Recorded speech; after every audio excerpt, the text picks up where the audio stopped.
Good morning my dear students. शुरू करते हैं बेटा मूविंग चार्ज एंड मैग्नेटिज्म का लेक्चर नंबर 28 है बेटा। और इस सीरीज का ये लेक्चर नंबर 4 है। प्रीवियस क्लास में पूरी तरीके से डिस्कस किए बेटा टॉर्क के बारे में, जहां पे टॉर्क के रिलेटेड कुछ न्यूमेरिकल्स देखे, डायरेक्शन देखे, मैग्नेटिक मोमेंट के बारे में पूरा डिस्कस तो ऑलरेडी कर ही चुके थे, लेकिन टॉर्क के इक्वेशन में भी मैग्नेटिक मोमेंट आ रहा था। और टॉर्क के डायरेक्शन को निकालना हम आपको क्या सिखाए कि 2 स्टेप प्रोसेस है।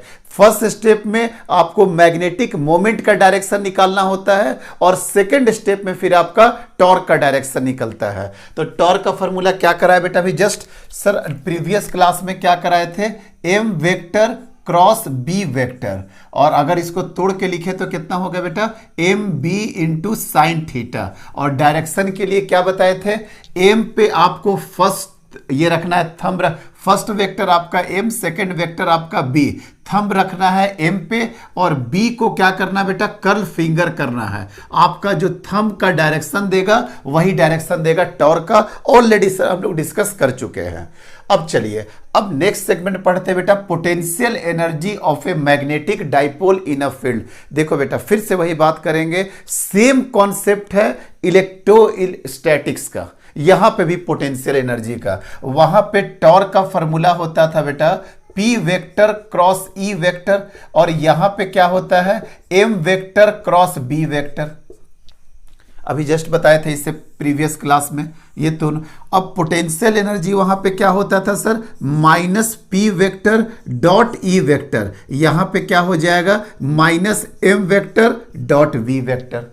पोटेंशियल एनर्जी क्या होता था, at any position theta minus P E cos theta, और यहां पे क्या हो जाएगा minus M B cos theta. वही डॉट प्रोडक्ट को तोड़ दिए तो कॉस थीटा के टर्म में आ गया। तो सब कुछ सेम है बेटा। वहां पे जो डायरेक्शन होता था minus Q two plus Q, ये होता था पी का डायरेक्शन। यहां पे क्या होगा, साउथ होगा नॉर्थ होगा, और साउथ और नॉर्थ के एलोंग जो डायरेक्शन होगा मैग्नेटिक मोमेंट का डायरेक्शन हो जाएगा। तो एवरीथिंग सब कुछ सेम जाएगा, बस P के जगह पे M होगा और E के जगह पे B होगा बेटा। सेम डेरिवेशन, सब कुछ सेम। चलिए लेकिन फिर भी हम आपको इस वाले जब चैप्टर में तो इसका पूरी तरीका से डिराइव करके बताते हैं, कहां से फॉर्मूला निकला और क्या निकला, सारा बेसिक कॉन्सेप्ट आपको हम क्लियर कर देते हैं। तो मैग्नेटिक मोमेंट में देखो बेटा, अब वहां पे हम लोग डाइपोल पढ़ते थे minus Q two plus Q, यहां पे क्या पढ़ेंगे, एक साउथ पोल है और दूसरा नॉर्थ पोल है। तो मैग्नेटिक मोमेंट का डायरेक्शन क्या होगा,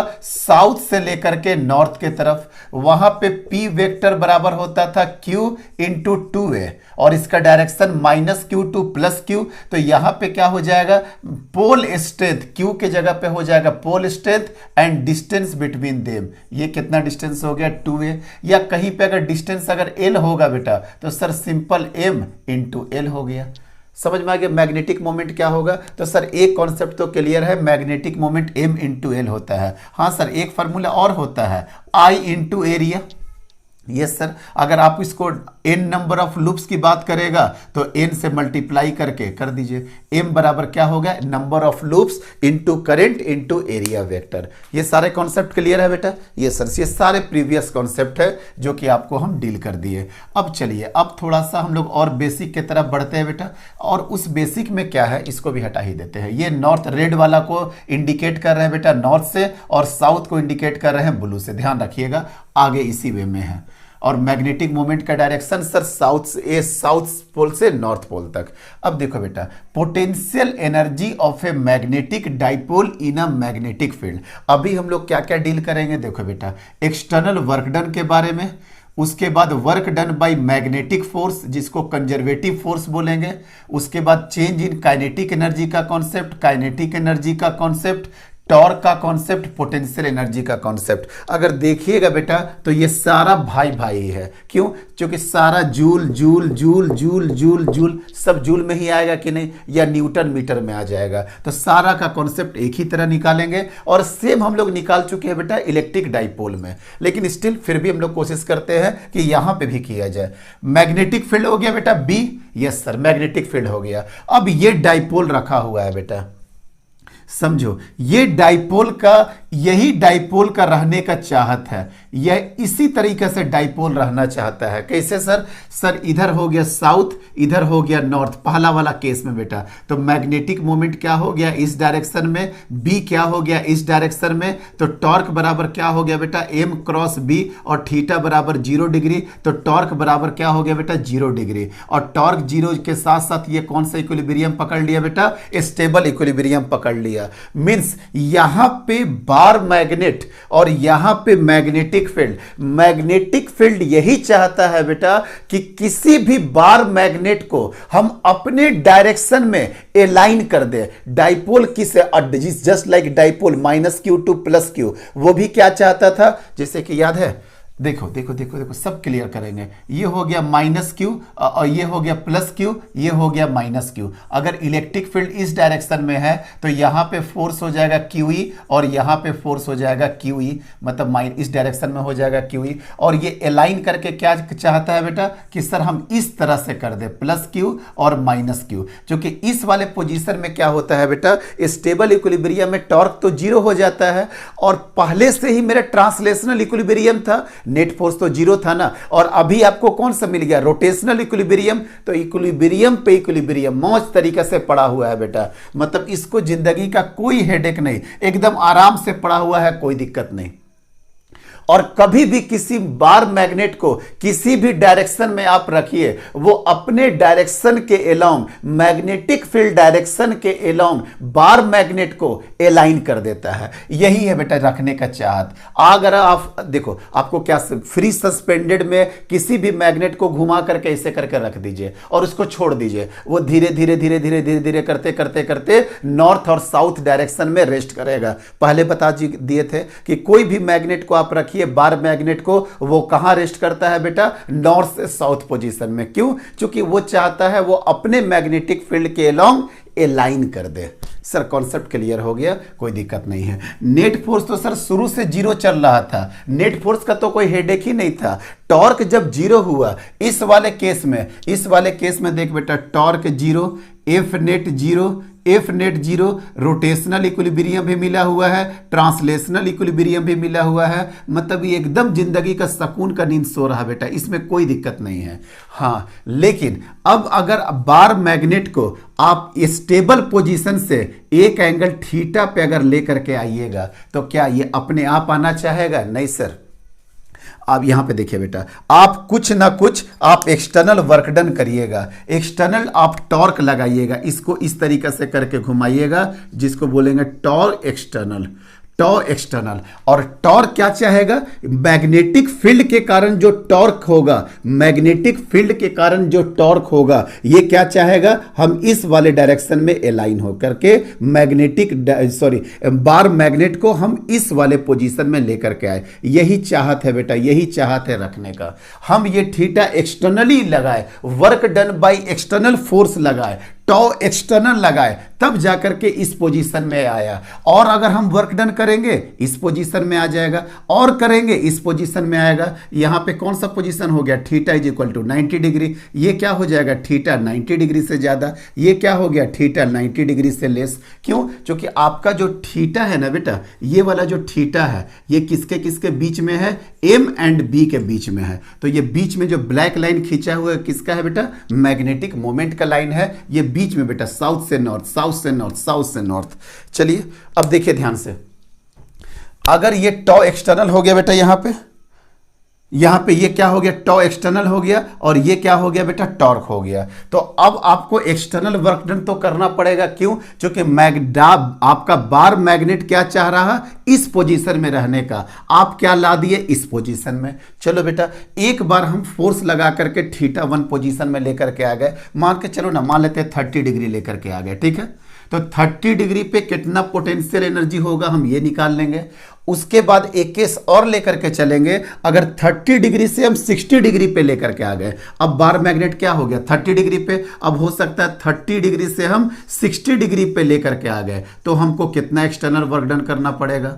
तो ये सारी कुछ निकालेंगे बेटा हम लोग, ठीक है। तो बार मैग्नेट को सबसे पहले मान के चलते हैं कि θ1 पोजीशन पे था, और θ1 से θ2 पोजीशन में लाने में कुछ ना कुछ आपको एक्सटर्नल वर्क डन करना पड़ा होगा। ये सर कुछ ना कुछ एक्सटर्नल वर्क डन करना पड़ा है। वो वर्क डन कैसे निकालेंगे सर? सुनिए, θ1 और θ2 के बीच में इनफाइनाइट थीटा आपको मिलेगा जिसका वैल्यू अलग अलग होगा, और उसके चलते टॉर्क का वैल्यू भी अलग हो जाएगा। क्यों? क्योंकि टॉर्क बराबर क्या होता है? mb sin theta. अब 30 डिग्री और 60 डिग्री के बीच में इनफाइनाइट डिग्री है, मतलब 31 degree, 32 degree, 33 degree, 33.1, 33.2 sir infinite value है, छोड़ दीजिए उसको। तो कहीं ना कहीं वेरिएबल है, तो हम लोग क्या काम करेंगे बेटा? थीटा पे क्या स्टेप ले लेंगे? एक डी थीटा का। सर ये सारा प्रोसेस आप लोग जानते होंगे। डी डब्ल्यू बराबर क्या हो जाएगा? टॉर्क एक्सटर्नल इंटू क्या हो जाएगा बेटा? D theta. अब सर टॉर्क एक्सटर्नल तो हमको नहीं पता है, टॉर्क एक्सटर्नल तो नहीं पता है, लेकिन मैग्नेटिक फील्ड में टॉर्क कितना एक्ट करता है mb sin थीटा ये तो पता है। तो कॉन्सेप्ट क्या है? याद है कि आपको एक्सटर्नल वर्क डन करना है, वर्क डन एक्सटर्नल करना है, इसको मूव कराना है इन सच अ वे दैट कि काइनेटिक एनर्जी आपका क्या रहना चाहिए? कांस्टेंट। ये ऑलरेडी बता चुके हैं बेटा कि हमको वेलोसिटी इस तरीका से लेकर के जाना है कि वेलोसिटी क्या हो? कांस्टेंट हो। वेलोसिटी कांस्टेंट हो, it means that kinetic energy क्या हो जाए बेटा? कांस्टेंट हो जाए। It means that change in kinetic energy बराबर क्या हो जाए? जीरो हो जाए। मतलब इस बार मैग्नेट को आपको मूव करना है मैग्नेटिक फील्ड में, but in such a way that change in kinetic energy is equal to zero और kinetic energy remains constant. Clear हो गया सर? तो टॉ एक्सटर्नल बराबर कहीं ना कहीं बेटा टॉ एक्सटर्नल किसके बराबर होगा? सर टॉर्क के बराबर। और यही टॉर्क जो mb sin थीटा है जो ड्यू टू मैग्नेटिक फील्ड के कारण आया है, तो इसको किसके बराबर लिख देंगे? टॉ इंटू डी थीटा। टॉ क्या हो गया बेटा? mb sin theta into D theta. mb तो dw बराबर ये हो गया, दोनों तरफ अगर आप इंटीग्रेशन करिएगा तो dw का w एक्सटर्नल वर्क डन हो जाएगा, mb sin थीटा का इंटीग्रेशन कितना हो जाएगा बेटा? Minus cos theta. और लिमिट कहाँ से कहाँ? सर लिमिट हो जाएगा θ1 से θ2, मतलब θ1 से θ2। माइनस को बाहर निकाल दीजिए, minus mb cos θ2 minus cos θ1 आ गया बेटा। External work done means external work done का फॉर्मूला क्या आ गया? एक्सटर्नल वर्क डन का फॉर्मूला आ गया minus mb cos theta final minus cos theta initial. बात खत्म। Cos theta final minus cos theta initial, यही आ गया बेटा work done by external force minus mb cos theta final minus cos theta initial. यहां क्या लिखा हुआ था? The energy possessed by the dipole due to its particular position, मतलब पोजीशन किसी भी पोजीशन में रखने से जो एनर्जी पॉसेस करता है in the magnetic field is potential energy of a magnetic dipole. हमको पता चल रहा है सर पोटेंशियल एनर्जी में जो हेरफेर आ रहा due to change in position के कारण आ रहा, तो पोजीशन के कारण जो आ रहा सर उसी के कारण पोटेंशियल एनर्जी आ रहा। तो आई थिंक पूरा क्लियर हो गया बेटा, फार्मूला वगैरह सब क्लियर हो गया। एक्सटर्नल वर्क डन θ1 से θ2 किसी थीटा पे किए सर, सारा मैटर को क्लियर हो गया। चलिए अब कुछ चीजें और सीखिए बेटा, और कुछ चीजें सिखाते भी हम आपको, देखते रहिए बेटा। क्या आ गया external work done? Sir external work done का फॉर्मूला एक बार और लिख दीजिए। एक्सटर्नल वर्क डन बराबर होता है बेटा minus mb cos theta final minus cos theta initial. हो गया बेटा। Work done by external force यही आ गया। Work done by external force ये आ गया, तो work done by magnetic force या मैग्नेटिक फील्ड या कंजर्वेटिव फोर्स कितना आएगा? सर कुछ नहीं आएगा, जस्ट इसका ऑपोजिट आ जाएगा। कॉस थीटा माइनस मतलब माइनस साइन हट जाएगा। ये कैसे माइनस साइन हटा? बेटा पूरा इलेक्ट्रोस्टैटिक्स पढ़ करके आए हैं। ये जो चेंज इन काइनेटिक एनर्जी हुआ, work done by all the forces is equal to change in kinetic energy, तो work done by external forces plus work done by conservative forces is equal to change in kinetic energy. Change in kinetic energy zero हो गया, it means that external work done is equal to negative work done by magnetic force और work done by conservative force. Clear हो गया? बात clear हो गया sir कि ये चेंज इन काइनेटिक एनर्जी यही आने का कारण ही था कि आपका एक्सटर्नल वर्क डन और आपका minus work done by magnetic field या मैग्नेटिक फोर्स वो आपस में क्या हो जाए? इक्वल एंड ऑपोजिट हो जाए।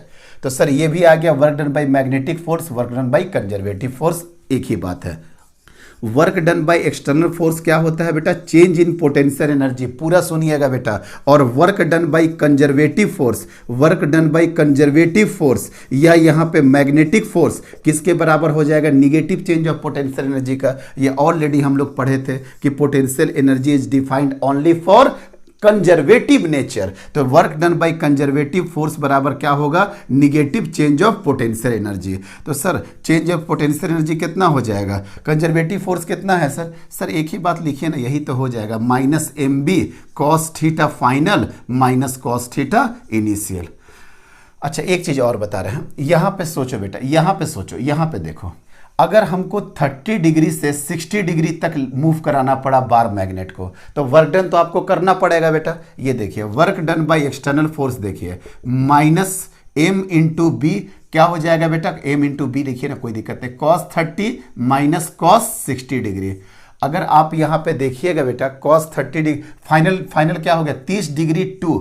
हम आपको समझाना चाह रहे हैं कि यहाँ पे work done by external force क्या होगा, पॉजिटिव होगा। तो 30 डिग्री टू 60 डिग्री करना होगा, तो फाइनल क्या हो गया 60 और इनिशियल क्या होगा 30। अब 60 और 30 में कौन एंगल बड़ा है सर, 30 वाला एंगल बड़ा होता है, क्योंकि कॉस में जैसे जैसे आप दूर जाइएगा आपका वैल्यू घटते जाता है। तो देखो तो बेटा ये निगेटिव और आगे का निगेटिव मिल करके पॉजिटिव आ गया कि नहीं। ये आपको बताया कि आपको एक्सटर्नल वर्क डन करना पड़ेगा अगर बार मैग्नेट को 30 डिग्री से 60 डिग्री मूव करना है तो, क्योंकि वो बड़ा मस्त तरीके से पड़ा हुआ था बेटा हॉरिजेंटल, आप उसको वर्टिकल में लेकर के जा रहे हैं 30 डिग्री से, या 0 डिग्री से 30 डिग्री लेकर के जा रहे हैं। अगर 0 डिग्री से ही 30 डिग्री लेकर के जाइएगा तो फाइनल आपका क्या हो जाएगा बेटा, सर फाइनल हो जाएगा आपका यहाँ पे 30 डिग्री, इनिशियल क्या होगा 0 डिग्री। तो आपको भी पता है cos 0 कितना होता है 1, और माइनस cos 30 डिग्री कितना हो जाएगा √3/2। तो ये निगेटिव देगा, निगेटिव निगेटिव पॉजिटिव।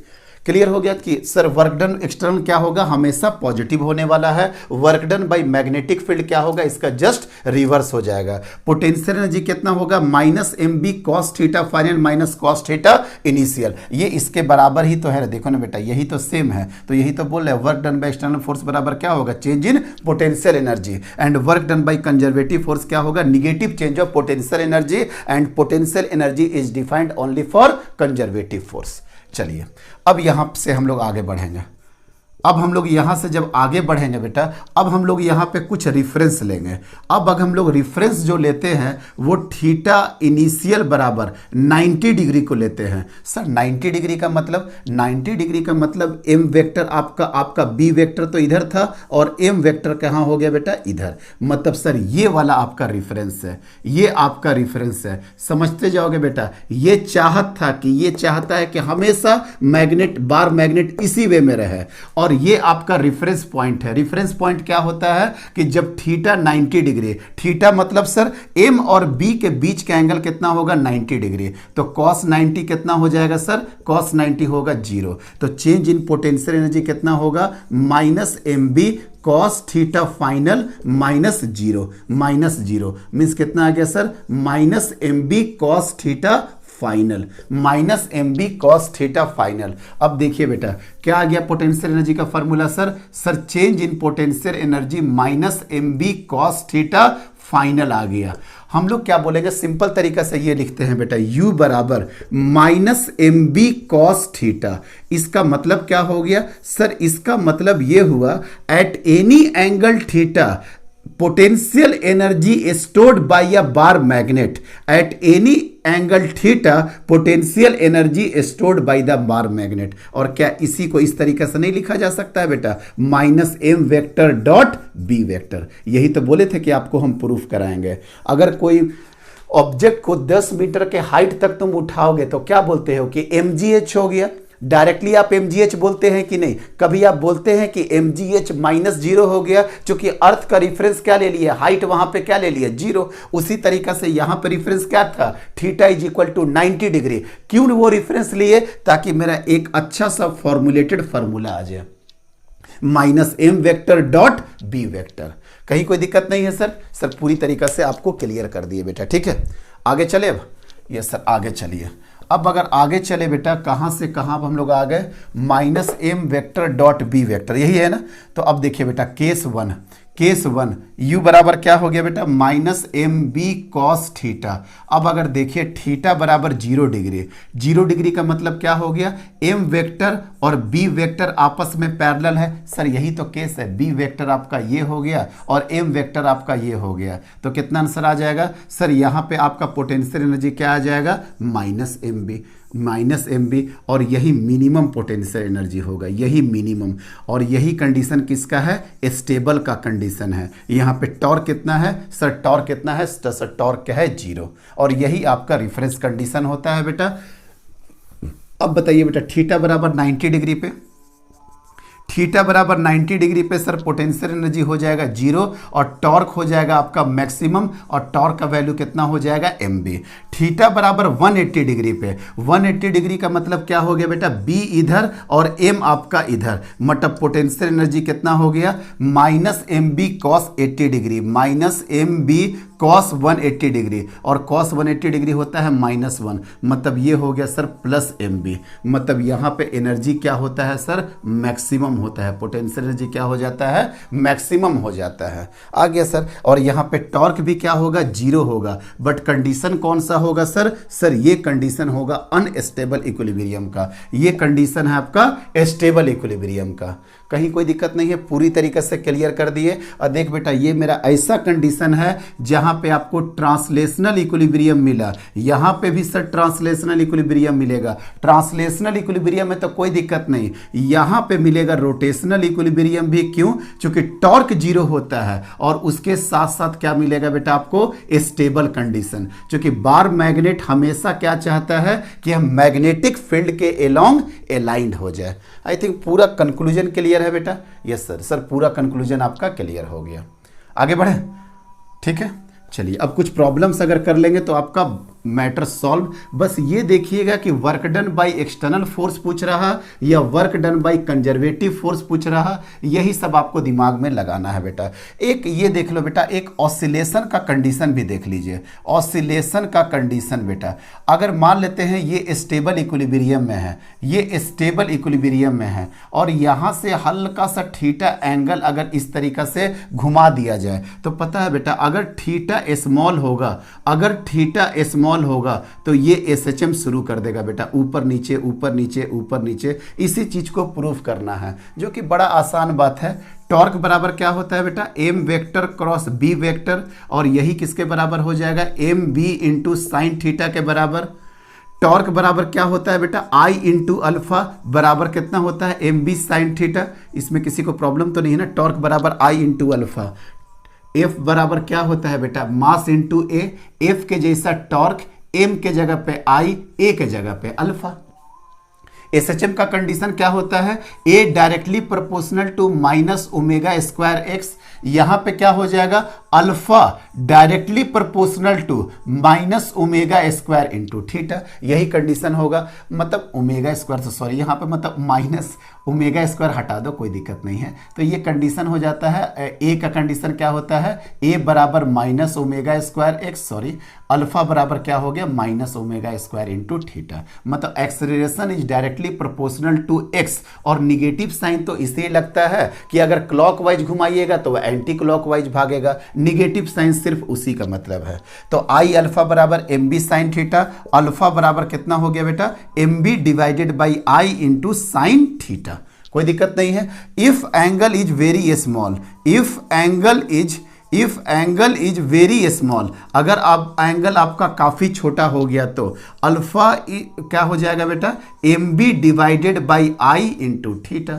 अल्फा बराबर M B I divided by theta हो गया proof. Alpha directly proportional to theta, अगर वेक्टर फॉर्म में लिखिएगा तो माइनस लगा दीजिए, क्योंकि वो एक क्लॉकवाइज घुमाइएगा तो वो एंटी क्लॉकवाइज घूमेगा। हो गया सर। अब ये वाला क्वांटिटी क्या हो जाता है सर यही वाला क्वांटिटी हो जाता है आपका ओमेगा स्क्वायर। ओमेगा स्क्वायर कितना हो गया बेटा, एम बी बाई ई, इसलिए ओमेगा बराबर कितना हो गया, under root M B divided by E. तो टी बराबर कितना होता है sir, 2 pi by omega, it means that 2 pi under root I divided by M B. तो टाइम पीरियड कितना निकल जाएगा sir, 2 pi under root I divided by M into B. कोई दिक्कत नहीं, हम लोग आराम से टाइम पीरियड भी निकाल लिए। चलिए हटा बेटा, नोट कर लीजिए, लेकिन ध्यान रखिएगा आई क्या है, moment of inertia about axis of rotation, axis of rotation के अबाउट होता है।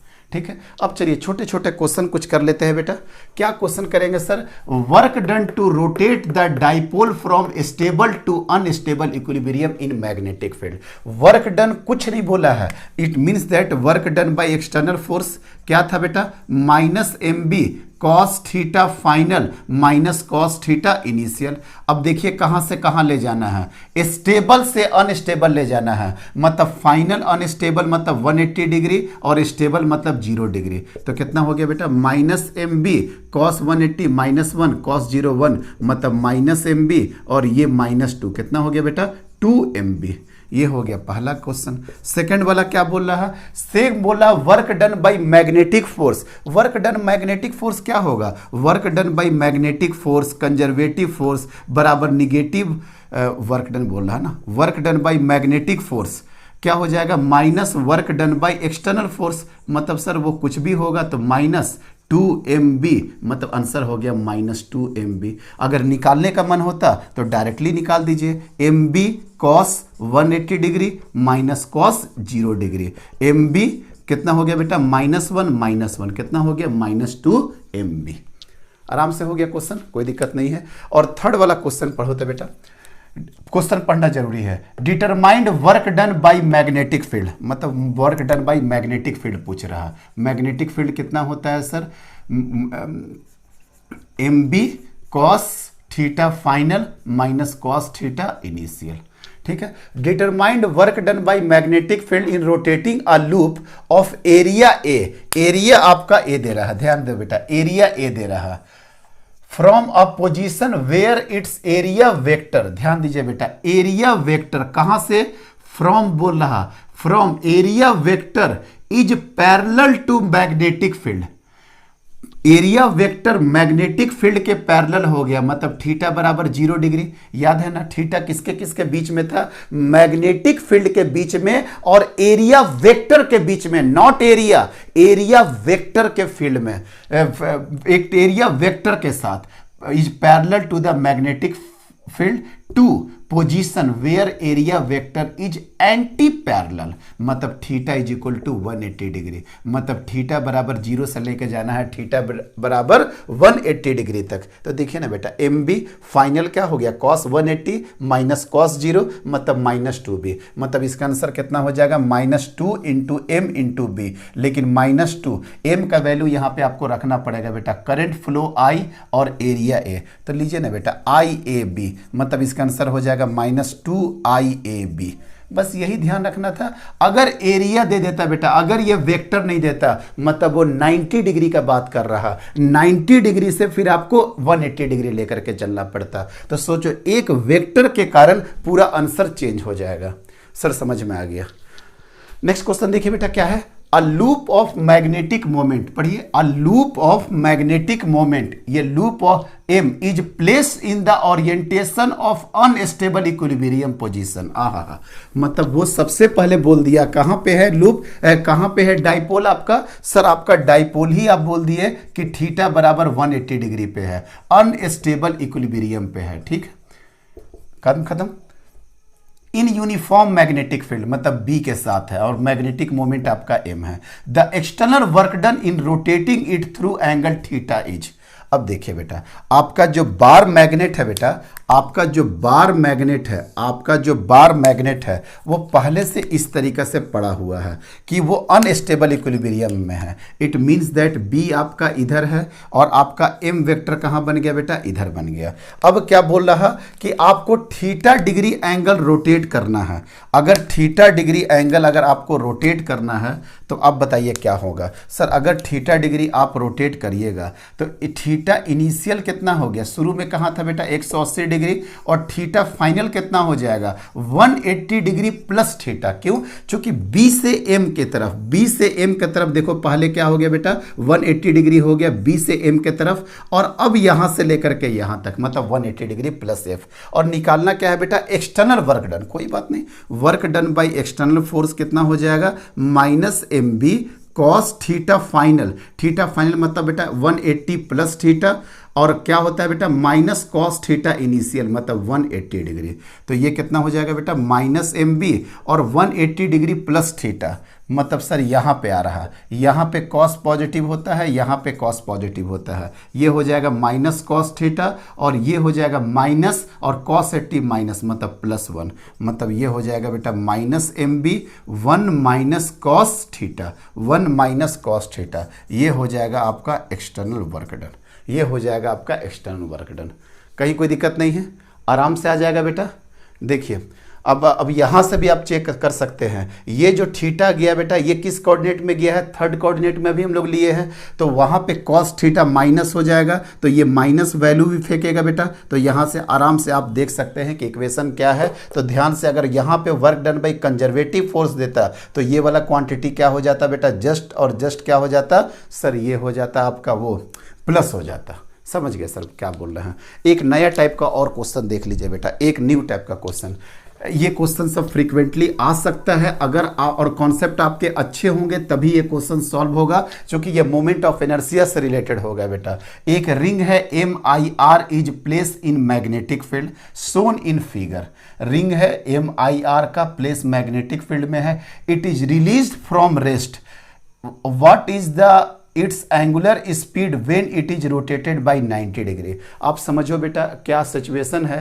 सर सिचुएशन ये है कि एक रिंग है आपके सामने रिंग है और मैग्नेटिक फील्ड इधर है। आप बता सकते हैं कि शुरू में थीटा कितना है, शुरू का थीटा बताइए सर 90 डिग्री है। क्यों? क्योंकि सर अगर ये इस तरीका से बना हुआ है तो इसका एरिया वेक्टर इधर जाएगा कि नहीं, मतलब मैग्नेटिक मोमेंट अगर मान लेते हैं ये ऐसे करके जा रहा, ये ऐसे करके है बेटा, ये डायरेक्शन है, मतलब सर क्या है देखिए।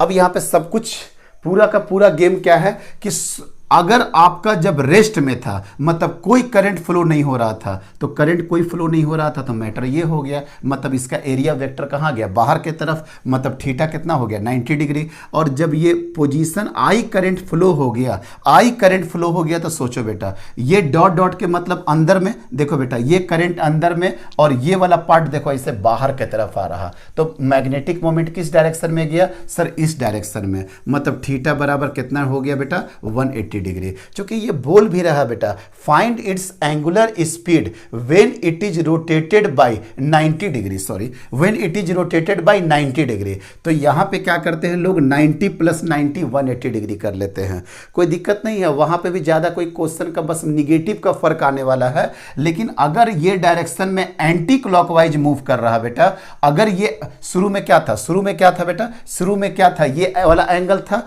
और ये वाला एंगल था, तो दोनों के बीच में क्या था 90 डिग्री था। अब क्या बोल रहा है, इसको रोटेट कर दिया जाए 90 डिग्री से, मतलब इसका एरिया वेक्टर तो ऐसे था, अब इसको ऐसे करके ऐसे रोटेट कर दोगे तो एरिया वेक्टर कहां चला जाएगा सर, एरिया वेक्टर इस डायरेक्शन में चला जाएगा। तो जो ये एरिया वेक्टर गया बेटा, ये जो इस डायरेक्शन में गया, तो M और B का एंगल के बीच में कितना डिग्री हो गया, 0 डिग्री का एंगल हो गया। शुरू में कितना था 90 डिग्री का था, अब कितना हो गया सर 0 डिग्री का एंगल हो गया। ठीक है, तो आ जाओ बेटा, ये एंगुलर स्पीड कैसे निकालेंगे, इसमें इनिशियल टोटल एनर्जी बराबर टोटल एनर्जी फाइनल, शुरू का kinetic energy initial plus potential energy initial बराबर क्या हो गया बेटा, kinetic energy final plus potential energy final. अब सॉल्व करिए बेटा, काइनेटिक एनर्जी इनिशियल 0 हो जाएगा, क्यों, क्योंकि रेस्ट में था, और पोटेंशियल एनर्जी क्या बताए थे माइनस MB cos 90, मतलब ये हो गया। Kinetic energy final half I omega square, चूंकि रोटेट कर रहा है ना बेटा, एंगुलर स्पीड पूछ रहा है rotated, potential energy minus MG cos 0 degree. तो ये तो खत्म हो गया cos 90, तो कितना हो गया बेटा हाफ I ओमेगा स्क्वायर बराबर क्या हो जाएगा MG cos 0 मतलब 1, तो ओमेगा बराबर कितना हो गया 2mg डिवाइडेड बाई I। अब रहा पूरा का पूरा खेल आपका क्या है बेटा 2mg MB है बेटा, MB कैपिटल MB, सॉरी कहीं दिमाग और चला गया था, MB कितना हो गया बेटा √2 MB डिवाइडेड बाई I, मतलब ओमेगा बराबर हो गया √2 MB डिवाइडेड बाई I। कोई दिक्कत नहीं है, नहीं सर। अब सुनिए बेटा 2 MB डिवाइडेड बाई I, अगर करंट I है, ये है R स्क्वायर, तो √2 I pi R square, M बराबर I into area into B.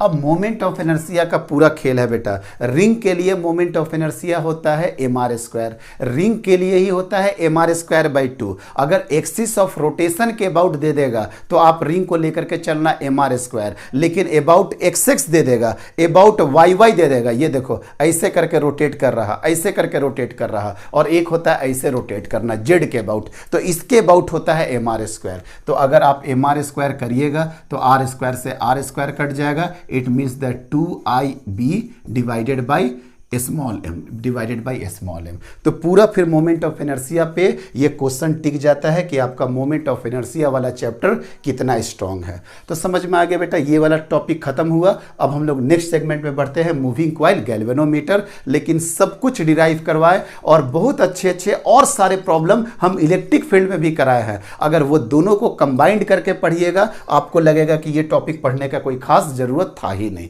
लेकिन फिर भी टॉपिक था, पढ़ाएं बार मैग्नेट। और बार मैग्नेट तो नेक्स्ट चैप्टर से शुरू करेंगे ही। तो नेक्स्ट टॉपिक देखते हैं बेटा, मूविंग कॉइल गैल्वेनोमीटर।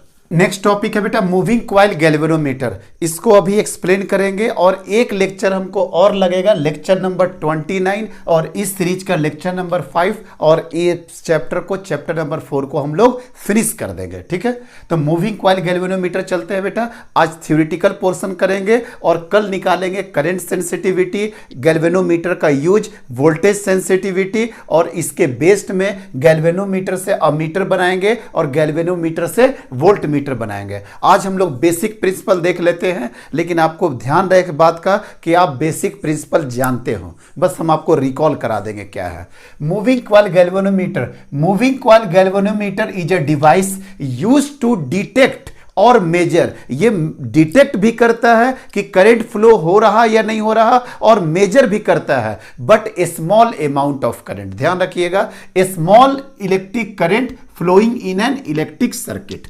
मतलब ये कैसे डिटेक्ट करता है बेटा, पोलैरिटी को रिवर्स कर दीजिएगा। मान लेते हैं एक पोलैरिटी में इस तरीका से पॉइंटर एक होता है, पॉइंटर में आप देखे भी होंगे बेटा, व्हाइट रंग का इस तरीका से होता है और ब्लैक रंग का सब पॉइंटर वगैरह होता है।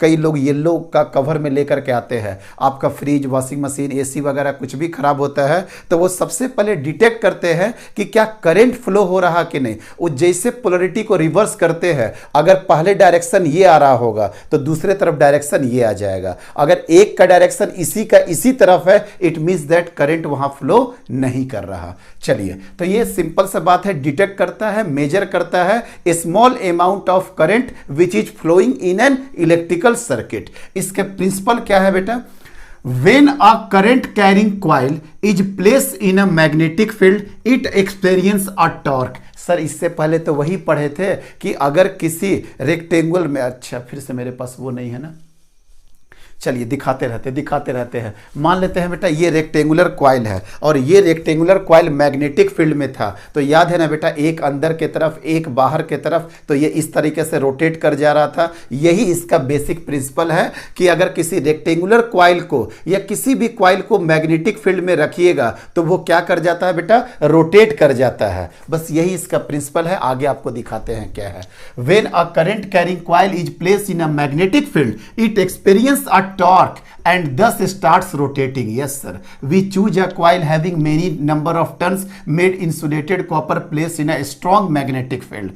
When the current is to be passed through coil and wire, torque acts on coil which rotates. Sir वही फंडा है कि जैसे आप करंट स्टार्ट कर दीजिएगा उस कॉइल में रोटेट करना और वो मैग्नेटिक फील्ड में प्रेजेंट होगा तो पक्का बात है कि वो रोटेट करना शुरू कर देगा। यही इसका बेसिक प्रिंसिपल है जो आप लोग जानते हो। तो अगर ये टॉपिक एग्जाम में आता है लिखने के लिए तो जो टॉर्क इससे पहले पढ़ाए थे उन्हें करंट कैरिंग लूप पे जो ILB अंदर के तरफ, ILB बाहर के तरफ, ILB और B साइन थीटा मिल करके क्या बन गया था बेटा, MB साइन थीटा, जो ऑलरेडी हम प्रूफ करा दिए थे। तो कहीं ना कहीं वहां पे 3-4 लाइन आप उसको भी डाल दीजिएगा कि कैसे टॉर्क जो है रोटेट कर दिया, एक क्रॉस एक डॉट, और वो क्या बना दिया बेटा, कपल बना दिया, और कपल बन गया तो मैग्नेटिक फील्ड में वो रोटेट कर गया। वही इसका प्रिंसिपल है। दो तरह का होता है बेटा, कोई इंपॉर्टेंट नहीं है, suspended coil galvanometer, pivoted coil galvanometer.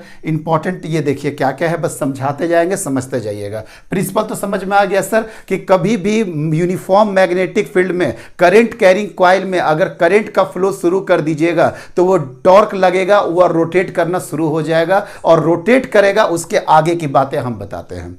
एक नॉर्थ पोल है गया, एक साउथ पोल हो गया बेटा।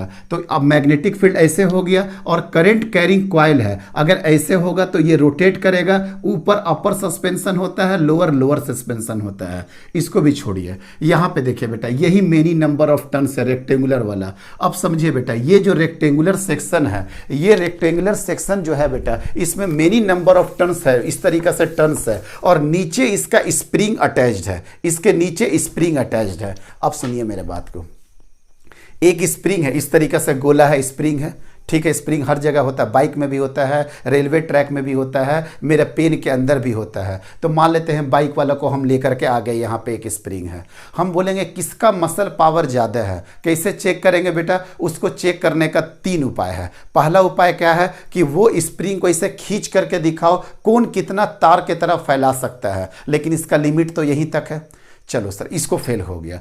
अब एक ऑप्शन ये हो सकता है, इसको दाब करके दिखाओ, ऊपर से प्रेस करके, किसका कंप्रेशन सबसे कम होता है, ये दूसरा उपाय है। और तीसरा उपाय क्या होता है बेटा कि आप इसको इस तरीके से ट्विस्ट करके दिखाओ कि आप कितना इसको मोड़ सकते हो इस स्प्रिंग को। समझ में आया? 3 तरीका, या तो आप फैला दो, या तो आप इसको दबा दो, या तो आप इसको ट्विस्ट कर दो। देखो बेटा, ट्विस्ट कर रहा है, ये ट्विस्ट कर दी है। अब आप ही बताइए कि इसके ये रेक्टेंगुलर कॉइल के नीचे अगर ये स्प्रिंग इस तरीका से है बेटा, और ये ऐसे रोटेट करेगा, तो क्या इस वाले स्प्रिंग में ट्विस्टिंग नहीं आ जाएगा? ट्विस्टिंग मतलब ट्विस्ट कर जाना। जैसे रेक्टेंगुलर कॉइल ऐसे बढ़ना शुरू करेगा, रोटेट करना शुरू करेगा, बोलेगा ना बेटा रुक जा, मेरे अंदर पोटेंशियल एनर्जी स्टोर्ड हो गया, और ये अपना टॉर्क लगाना शुरू करेगा। ये तो अपना टॉर्क से घूमेगा ही घूमेगा, और इसके बराबर ये भी टॉर्क लगाना शुरू कर देगा, क्योंकि ये इसको डिस्प्लेस करना ही नहीं चाहेगा, क्योंकि उसके अंदर ट्विस्टिंग पैदा हो रहा। और जितना वो लचीला होगा, जितना वो लचीला होगा, वो इतना ज्यादा रोटेट कर जाएगा, और ये जितना ज्यादा हार्ड होगा उतना कम रोटेट कर पाएगा। सर बात को समझ गए? अगर रेलवे ट्रैक वाला लेकर के आए, उसको ट्विस्ट करना बहुत मुश्किल होगा, लेकिन बाइक वाला को ट्विस्ट कर सकते हैं, और पेन और नॉर्मल तरीके से तो ज्यादा ट्विस्ट कर सकते हैं। समझ में आ गया कि सर इसका बेसिक प्रिंसिपल यही है कि वो रेक्टेंगुलर कॉइल ऐसे करके टॉर्क पैदा करेगा, और स्प्रिंग अपना टॉर्क निकालेगा, स्प्रिंग में अपना टॉर्क आएगा, और उस टॉर्क को बोलते हैं बेटा रीस्टोरिंग टॉर्क। क्या बोलते हैं? Restoring torque. क्या बोलते हैं? Restoring torque.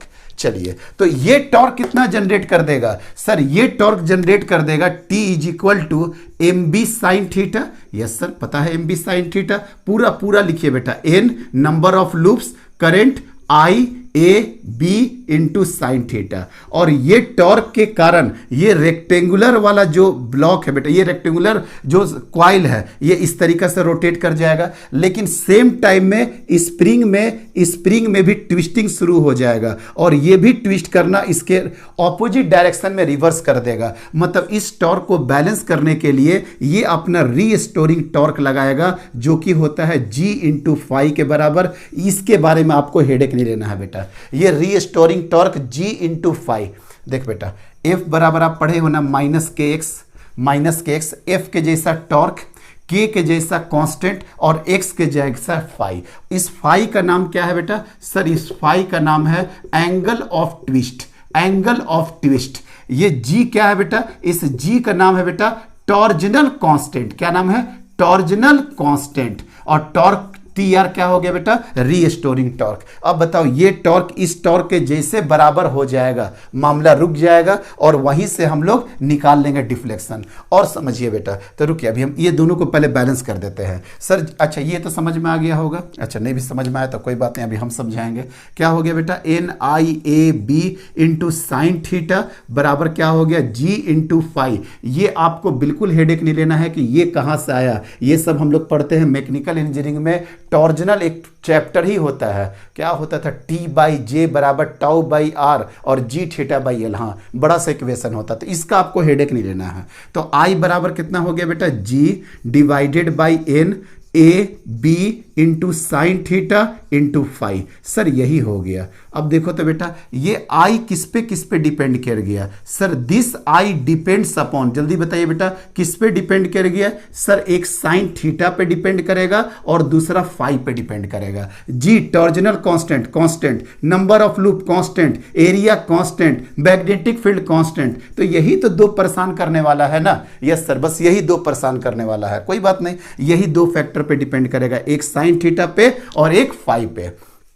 देखो बेटा यही चीज होता है, ये रेक्टेंगुलर कॉइल हो गया और रेक्टेंगुलर कॉइल में एक स्प्रिंग अटैच्ड होता है, हम यहां कुछ फिगर लगा देंगे। अब वो जैसे ट्विस्ट होता है स्प्रिंग, उसी के साथ एक लगा हुआ होता है पॉइंटर। देखो बेटा यही होता है पॉइंटर। अब जितना ट्विस्ट होगा, ये जितना ज्यादा ट्विस्ट होगा, ये वाला इधर इधर इधर इधर इधर, जो रीडिंग आपको देना होगा वो एंगल ऑफ ट्विस्टिंग या डिफ्लेक्शन के बेसिस पे वो दे देगा, वो डिफ्लेक्शन के बेसिस पे देगा। इसके साथ एक पॉइंटर अटैच्ड होता है, देखो बेटा एक पॉइंटर अटैच्ड होता है, वही पॉइंटर रोटेट करता है सर्कुलर स्केल में। अब आगे देखो बेटा I डिपेंड करता है साइन थीटा पे और फाई पे, लेकिन हम क्या चाहते हैं, हम क्या चाहते हैं कि I सिर्फ और सिर्फ डिपेंड करेगा फाई पे। मतलब सर आप ही बताओ, आपके अंदर जितना मसल होगा उतना ज्यादा आप ट्विस्ट कर दीजिएगा कि नहीं, तो आपका मसल इसके ट्विस्ट पे डिपेंड कर रहा कि नहीं, आप उतना ही ट्विस्ट कर दीजिएगा। लेकिन यहां पे I दो फैक्टर पे डिपेंड कर रहा, साइन थीटा पे भी और फाई पे भी, और हम चाहते हैं कि I किस पे डिपेंड करे, सिर्फ और सिर्फ फाई पे डिपेंड करे। तो ये जो नॉर्मल नॉर्थ और साउथ लेते हैं ना बेटा, इसके जगह पे हम लोग क्या ले लेते हैं, देखो बेटा थोड़ा सा कर्व पाथ है, कर्व टाइप का शेप है, मतलब कॉनकेव टाइप का हम लोग ले लेते हैं पोल ले लेते हैं कॉनकेव साइड का। मतलब एक कॉन्सेप्ट आता है, हम लोग रेडियल फील्ड बनाने का कोशिश करते हैं, रेडियल फील्ड। सर ये रेडियल फील्ड क्या होता है, देखो बेटा अब अभी पहले मैग्नेटिक फील्ड क्या हो रहा था, मैग्नेटिक फील्ड ऐसे था और कॉइल ऐसे जा रहा था, तो पहले एरिया वेक्टर ऐसे, मैग्नेटिक फील्ड ऐसे, दोनों के बीच में थीटा 90 डिग्री, टॉर्क आ गया mb। अब जैसे ये कॉइल रोटेट करेगा, आपका मैग्नेटिक फील्ड तो ऐसे ही है, लेकिन दोनों के बीच में कुछ ना कुछ थीटा बन जाएगा। आ रहा ना बात समझ में बेटा, ये मैग्नेटिक फील्ड हो गया और ये पहले एरिया वेक्टर था। ये देखिए पहले ये एरिया वेक्टर था, समझा चुके हैं प्रीवियस क्लास में भी, ये मैग्नेटिक फील्ड था और ये आपका एरिया वेक्टर है। अब मैग्नेटिक फील्ड तो ऐसे ही रहेगा, लेकिन लूप के कारण अगर इस पे टॉर्क होगा, ये देखो तो इसे घूम गया कि नहीं बेटा, अब दोनों के बीच का एंगल देखो तो कुछ थीटा बन गया कि नहीं, यस सर। तो अब रेडियल फील्ड में क्या होगा, हम चाहते हैं कि फील्ड ऐसे ना आए, फील्ड कैसे आए बेटा, इस तरीका से फील्ड आ जाए, इस तरीका से फील्ड आ जाए कि यहां पे जो थीटा है वो ऑलवेज 90 डिग्री बने। अगर थीटा 90 डिग्री बनेगा तो बताओ तो बेटा यहां पे साइन 90 क्या हो जाएगा 1, और अगर 1 आ जाएगा तो आपका मैटर फिनिश हो गया कि नहीं। I डिपेंड कर रहा था साइन थीटा पे भी फाई पे, हम चाहते हैं कि साइन थीटा हटा दे। साइन थीटा कैसे हटा सकते हो, अगर थीटा का वैल्यू 90 डिग्री होगा तभी, तो 90 डिग्री कैसे बनाए सर, 90 डिग्री ऐसे बनाते हैं कि रेडियल फील्ड लाते हैं। रेडियल फील्ड इस तरह से लाएंगे कि एरिया वेक्टर और रेडियल फील्ड और एरिया वेक्टर के बीच में एंगल हमेशा कितना बने, 90 डिग्री बने, या एरिया और मैग्नेटिक फील्ड का प्लेन दोनों पैरेलल हो जाए। अगर पैरेलल हो जाएगा एरिया, तो एरिया वेक्टर तो अपने आप नॉर्मल हो जाएगा। सर समझ गए, इसीलिए हम लोग रेडियल फील्ड लाते हैं। तो रेडियल फील्ड के कारण यहां पे आपको सॉफ्ट आयरन लाना पड़ेगा बेटा, सिलेंड्रिकल शेप। देखो बेटा ये सिलेंड्रिकल शेप अपने स्तर से हम बनाने का कोशिश किए हैं कि ये सिलेंड्रिकल टाइप का शेप है, ये सिलेंड्रिकल है और ये नॉर्थ और साउथ है। देखो बेटा ये नॉर्थ और साउथ इस तरीका से बन गया रेडियल फील्ड। ये देखो ये से ऐसे, ये तो हो गया मैग्नेट, और यहां पे सॉफ्ट आयरन का सिलेंडर है। सॉफ्ट आयरन क्यों लेते हैं, इसलिए लेते हैं बेटा क्योंकि इसमें मैग्नेटाइजेशन प्रॉपर्टी काफी अच्छा होता है। ये फेरो मैग्नेटिक मटेरियल है, ये बहुत जल्दी मैग्नेटाइज हो जाता है। मैग्नेटाइज हो जाता है मतलब ये सब आगे समझाएंगे, अभी बस आप इतना समझ लो कि मैक्सिमम मैग्नेटिक फील्ड को ये अपने तरह से क्रॉस कर लेता है, अपने तरफ टान लेता है, ये इस तरह का शेप से बन जाता है बेटा, ठीक है। तो रेडियल फील्ड क्या हो गया, और radial magnetic field produce by cylindrical poles, देखो बेटा यहीं पे cylindrical poles of permanent magnet is always parallel to the plane of galvanometer, parallel to the plane, yeah, in such a way that area vector and magnetic field vector is always perpendicular to each other, so that sin 90 is equal to 1. हो गया बेटा। Cylindrical magnet लेते हैं, soft iron का core लेते हैं, ये strong ferromagnetic होता है, मैक्सिमम मैग्नेटिक फील्ड को ये अपने तरीके से क्रॉस करवा देता है। कॉनकेव शेप का मैग्नेट लेते हैं, रेडियल फील्ड के बारे में आ जाता है, क्यों रेडियल फील्ड लेते हैं समझ में आ गया। सॉफ्ट आयरन कोर कभी मत भूलना, कॉनकेव शेप का मैग्नेट कभी मत भूलना, और सिलेंड्रिकल शेप कभी मत भूलना। ये 3 बातें लिख दोगे पूरा फुल नंबर मिलेगा। समझ में आ गया बेटा। तो ये क्या हो गया आई, अब यहां के इक्वेशन से देखिए, आई बराबर G N A B sine theta और ऊपर फाई। अब साइन थीटा का तो मैटर खत्म हो गया, तो आई बराबर कितना हो गया sir, G divided by N A B और ये फाई, और इसी को बोलते हैं बेटा गैल्वेनोमीटर कांस्टेंट। याद रखिएगा बेटा, ये जी था टॉर्जनल कांस्टेंट, और ये टॉर्जनल कांस्टेंट समझ गए ना कि पेन का भी स्प्रिंग है, पेन भी तो स्प्रिंग शेप का है, बाइक में भी स्प्रिंग लगा होता है, ट्रेन में भी स्प्रिंग लगा रहता है, कार में भी स्प्रिंग लगा रहता है, लेकिन सबका स्ट्रेंथ अलग अलग है कि नहीं, वही टॉर्जनल कांस्टेंट हो गया। तो आई बराबर क्या हो गया बेटा, आई बराबर के, और इस के को बोलते हैं गैल्वेनोमीटर कांस्टेंट। हम लोग क्या पढ़ रहे हैं, गैल्वेनोमीटर पढ़ रहे हैं, के ये पूरा का पूरा कांस्टेंट इनटू फाई। तो दिख गया ना बेटा, I is directly proportional to phi. मतलब जितना ज्यादा करंट क्रॉस करवाइएगा उतना ज्यादा डिफ्लेक्शन होगा कि नहीं, जितना आपका मसल होगा उतना ही ज्यादा आप ट्विस्ट कर दीजिएगा कि नहीं। यस सर, समझ में आ गया। तो समझ में आ गया बेटा, 3 बातें हमेशा ध्यान रखिएगा। Torque on current carrying loop in uniform magnetic field is used to measure electric current. वही जो प्रिंसिपल था बेटा, torque in uniform magnetic field, twisting होगा, रोटेट करेगा, कपल बनेगा, I B L into B sine theta, I B A into sine theta, M I और A को M B sine theta और M cross B. Deflection in the coil of a moving coil galvanometer is directly proportional to current flowing in the coil। कितना simple line लिखे हैं, Deflection in the coil of a moving coil galvanometer is directly proportional to current in the coil।